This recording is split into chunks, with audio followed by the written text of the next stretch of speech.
Oh, welcome back to another WA preview. I think we're just going to go through it quickly this morning, aren't we, Toby? Just a bit of a top Yeah. up. Races 1 to 8, obviously starting at 1:09 local time. We have a 7 meter rail drying track. Um, how do you think it'll play today, Toby? I think it'll end up playing more like a five. I think Yep. I'd say to be halfway between a five and a six now would have been my prediction based on the rain we got and the conditions after that. Drying track, 7 meter rail. Not sure what that'll do because we haven't really, well, we haven't been here since we've come back after the renovation of the 150 meter mark. So look, I'll lean towards on speed, but not sure what the lanes will do at the moment. I'll be watching that pretty closely. Yeah. It looks quite a tough day value wise, depending on whether or not you find a lot of the shorties value at the short quotes. Yeah, there's a few shorties throughout the day, but Yeah. look, a lot, they probably all look relatively hard to beat, but I'm sure we'll be able to get a few beat somewhere in the mix. Yep. Race 1 starting off with the 3-year-old set weights and penalties over the 1400. Country God looking to go three in a line, 205. Bundaberg coming off a win, 390. My Authoritar coming off a win, $6. Cape Lewin coming off a win, $10. Pony up, double figures, the rest. Um, how good, or I mean, it's tough to say. It's only really had one go on Saturdays, but where do we think Country God is at? Well, given the form coming out of the race he won last start, I'd say he probably deserves to be relatively short. He beat at least three winners that I can think of. Yeah, And another one from that race ran second to one of the winners that came out of it. So form stacking up pretty good. Um, he was we know these pretty 3-year-old playing gods can mm, just get better. he was pretty dominant late in Yeah, that race the other day. Probably suited getting up to 1400, but he's a little bit short because this looks significantly harder than what he raced the other day. Both of the McAuliffe runners look like they go good enough. Um, Whichever one leads, the other one probably makes it a bit harder. I don't think Cape Lewin would like being leaders back, and I don't think Bundaberg would be particularly suited to sitting OSL, but one of them is going to have to be in one of those spots because they can't both lead. yeah, And my Authoritar was a pretty good winner the other day, working forward and then having the leader stop on him into the turn, still picking up and winning. I thought that was pretty good. Gets Pike, although obviously that's because Chris has chosen to ride Country God. So, yeah. And that's uh, a bit of a sort of line there as well. And probably what Chris wants. I mean, he's voting for his dad as yeah, well. yeah, But I think they think Country God goes pretty good. So yeah, I would have expected him to choose Country God, but yeah, that's there's no reason. That's not to say that my Authoritar couldn't win. So yeah, um, yeah, getting Country God's pretty hard to beat, but yeah. probably I short agree. enough. I really like Country God today. I think he's looking more and more like a horse that I think we might see feature in November. Yep. Wouldn't surprise me at all. Obviously, it's still a long way out, still a few months away, but um, I could see him just going through his gears today. And do you reckon He'll probably sit leaders back or 1-1 from I two? think they won't want to get themselves strung up on the fence, so I think they'll try and be 1-1. Yeah, beautiful. And it must be said, I am scared of Bundaberg because Clint at the moment can literally ride anything Mm. to win. He's airborne. Race number 2 is the 84 plus Blue Spec Stakes over the mile, sensational $1.85, investment strategy 350, multinational 7, and double figures the other 4. A lot of these runners are coming out of that meeting where the fence Yeah. was just worth millions Oh, so of much. lengths. And Sensational was one of those horses advantaged by that, but I still thought he was pretty good to Yeah, win first start. Probably looked like he had some improvement there, probably better suited to a mile. Smaller field again helps. He's definitely short enough. yeah, Uh, Considering he went around sort of mid threes to close towards $4 Mm, last start. Yeah, don't know that he's a betting price, but I think he's your most likely winner. Uh, Investment strategy probably gets the lead this time. Think multinational will sit outside him. Multinational went too bad to be true last start. You can yeah, forgive him for that. I'd say he'll go better. Um, and Sentimental Hero is an interesting runner. Not sure about him with top weight, but he's a big price to. I thought he'd be a bit shorter than that. But see what he looks like in the yard first. yeah. What do we do with Captain Chaos? I mean, he was obviously one that was aided by that hot fence. Yeah, Um, he's he's starting to been a long get time back since he's down in the won. weights. Yeah. Um, just an interesting one. I think he's probably a bit short at $13 though. Race number three is 72 plus over the fast 5 furlongs. You got Marty Girl 215. She was impressive last start. Hanchy $5. Cut the Talk 750. Ain't No Other Man 750 deferred 8. Rock and Gem returns is 950 and double figures the other two. Good little race this one. Yeah, nice competitive race. If Cut the Talk wasn't off 18 months, I'd probably spec him just being looking the leader at the Belmont 1000, but off that extended break, pretty happy to just see where he's at. The trial was he had to sit outside Resonator, but he didn't go past Resonator, and Resonator's not exactly flying at the moment. So, Yeah. um, Maddie Girl was good last start, got every favour, but won it pretty soft. But you'd probably expect her to when she got the gap when she did. So I think this is a little bit harder because she wants to sit one off. I think she might get shuffled back a little way, and if she drops to lead us back, she's got to get out. But Pike's generally pretty good at that. Just wouldn't want to be taking the $2 ish on offer. Yeah. Um, Rocking Gem, uh, Was good last prep. really came of age last prep Yeah. and looks to get a pretty good run here, close to the minimum on the weight in the weight scale. Trials were could have been better, but I don't think she trialled particularly well last prep anyway. So pretty happy to not worry too much about those. Again, you get Clint, probably less reliant on luck and is a much bigger price than your favourite. So Yeah. Yep, definitely. Can't disagree with anything said there. Race number four is a 60 plus over the 5 furlongs again. We've got Immortal Bliss 220, Snow God 330, Scully 550, non so spicy 650, Military Power 17, Dirty Chai comes down from once the again, comes down again after stringing what is it, 5 in a line? I like spending money on float trips. Yeah. Um, can it feature? Uh, Probably not from the barrier. Don't think she gets across. No. I think she would have been much better off trying to win Carnarvon Horse of the Year. But I don't pay the bill, so I don't make those decisions. Too late This to do is a a. 24-hour backup tomorrow. Don't think they'll be too inclined to run today, float her up 10 hours, and then run her. So, but you never know. Illywood. Hilly would.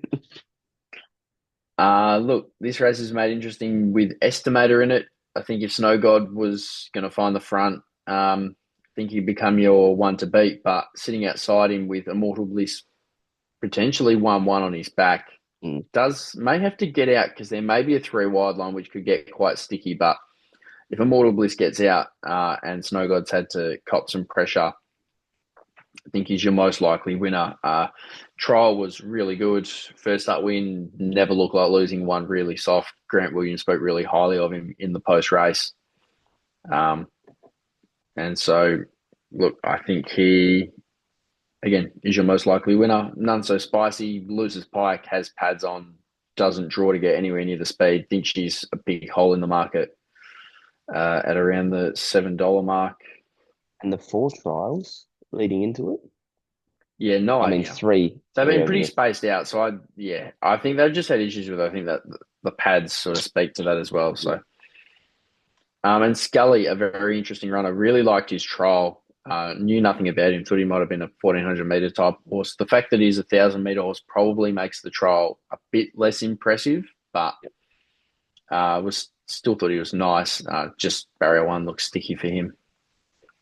Yeah, I was opting with Snow God here. I think after the first two runs this prep behind what I'd say if Terra Tiff or Yorga Pride were in this race, I think they'd be pretty firm in the market, especially Terra Tiff anyway.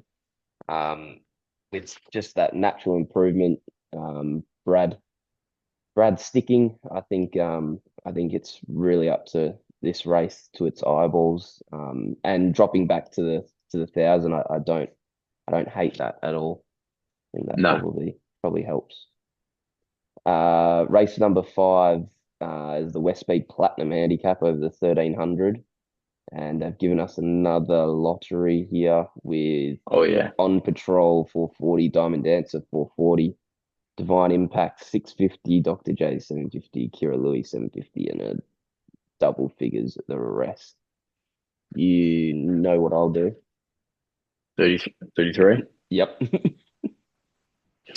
Look, it's a nice big field. It's a nice open field.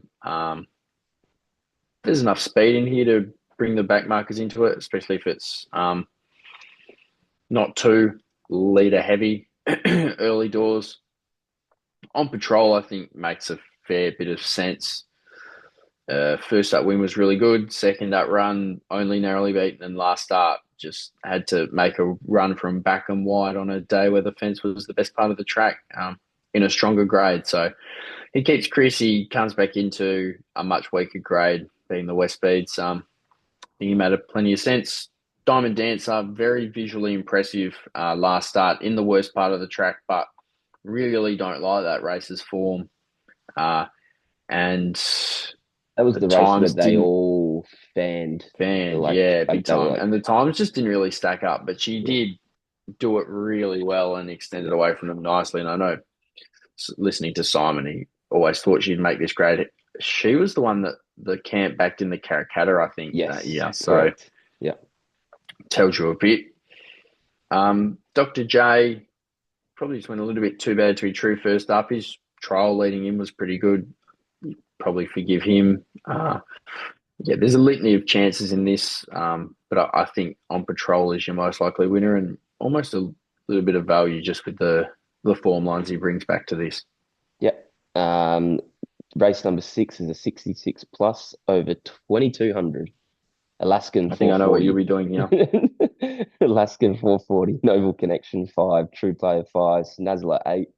Cosmic Chaos 850. Mr. Talentuna 850. And double figures the rest. It's all yours. What, you don't want to just say Pike and be done with it? No, not really. If I was going to actually look at anything, um, Noble Connection, but 16 up to 22 is bit, I don't know. Probably It's like like, to see him next run out in yeah, trip. see him do it first. Yeah, Yeah, yeah. but Because his run last start was really good in the yeah, worst part of the track. But the barrier here again doesn't help him, especially no, first time out in trip. So I thought True Player went good enough last start, gets a drier again track, which you should appreciate, gets blinkers on, keeps Pike in the staying race. Just thought he made a seven, lot of yeah, sense. 7 day backups also a Yep. positive. Like it. Alaskan beat him home the other day, pulled out his first good run of the prep and can probably hold on to that form now. But, I think True Player maybe has a little bit more of a progressiveness about him.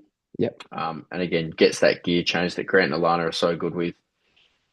I think that's the form reference. Mr. Talentino was second start out in trip last start, and I was surprised he was able to do so much work early and still keep going. Mm, Thought he was quite good. yeah. He's Yeah. also on that 7 day backup as well. Yep. Yep.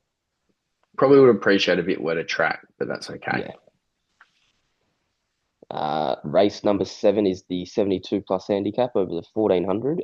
XL Train $4, Street Band $5, Cold Chisel 6, Little Silver 6, Sisu Warrior 750, Petruka 850, double figures the other four. Doesn't get much easier. No, another very open race. Actual Train, your favourite and your likely leader, but thought he was a little bit short. I know he probably wasn't suited last start when he handed up, which was a bit bizarre, I thought, but he was still good in behind them after that. Uh, Little Silver still bet him home, get some weight on him, although he does go to the senior jockey, Excel Train, that is. I think Little Silver's just flying and Absolutely. probably is pretty hard to beat again. I think Yep. he can go and park in the OSL again. Um, yeah, Yep. I he's he's completely fine. agree. Sisu Warrior was unsuited last start after being unlucky the start before. Not sure about the apprentice on. Cold Chisel was a lot better second up. Gets the senior, could go a bit better again. And Petrushka probably improves second up with shades going on. Yeah. Interesting street band is $5 here. Mm, Um, didn't feels like it's a bit of a hole. a little bit. It was inconclusive last start. Didn't get a lot of room, but No. not 100% on him at 1400 anyway. So Yeah. And to round out the day, 64 plus 1600 Corvette scratch from the midweeks to race here. $3.90, looking for three in a line. Autumn Rebel, $5. Lombardina, $5. Gauge Roads, 8. Uncle Gerard, 13, and double figures the rest of the tail. yeah, could prove a good decision after the early favourite Pike in the last came out Yeah. in hostile talk. Yep. Her two wins have been pretty good. Corvette beat Bear Cove Rock and Worcester last start, who've both come out and won since. Yep. Um, Probably doesn't have to get as far back from barrier two. Won't be too much closer because she doesn't jump fantastically, but can probably be closer. Yeah. For sure. Um, Above the peg, backs up. First time in the prep, probably maybe a little bit early and would have liked to see him do a tiny bit more, but I'd say he'll be going in the quad on the backup. Yep. By the time this race is up, I think we'll obviously get a better feel of how this track's playing. And one at odds that I'm interested in is Emerald Trader. Poor gate, Yes, of course. but it'll go back anyway. Short O'Donnell on first time, I think. Yep. Yep, Sean O'Donnell on first time. For those that follow WA racing, obviously Sean O'Donnell first time is a gear change in itself. What a gear change. And he does his best racing at Belmont. So yeah, Yep. I'm definitely one to keep an eye on. I think, especially if they're making ground down the middle by the time this race is up and ready to go. What do you think of Autumn And Rebel last start? he was good. He was good. Yep, Offense first up for sort of 14 months. yep, As a gelding now, uh, if he takes some natural improvement, barrier five helps. yep. We'll get to see I Little think he, Silver obviously in the race yeah, before. that'll be a good cider into the form of him, Little Silver and XL Train if they dominate from the front. Yep, yep. Yeah, so it's actually going to be a really hard quaddy. I feel like it's going to be quite wide. Obviously, I'll leave you to chuck that into the chat Yeah, I'll do as we that get after closer. race four. Yeah. Um, but yeah, that's about it from me. Obviously, just a quick fire one today. We'll try and get a bit of a longer one in next week. Um, I think the forecast looks pretty kind, so hopefully we're at Belmont again next Saturday. A bit of rain during the week by the looks, but I don't think it'll be anything that'll take us away. Yeah, fingers crossed. Obviously, additional race meetings, Broome Cup Day today, so I'm sure you'll be involved at some point. I'll be sticking my nose in and doing my best at some point, I'm Fantastic. sure. We love that. And Very tomorrow, open cup Carnarvon. this year. It's very what, sorry? Open Very Cup. open cup this year. Nope. Yeah, $6 the field. Mm, Zadar Rock from 16. have fun. Yeah. Mate, we're not at Port Edland anymore. You be on the fence or you die. Nah, at the staying trip, it'll be a bit different, I would say. Yep. All right, we'll wrap it up there. And Royal Narv tomorrow. Exciting. Fantastic. Thank you very much, Toby. Thank you, Kev. All right, take care.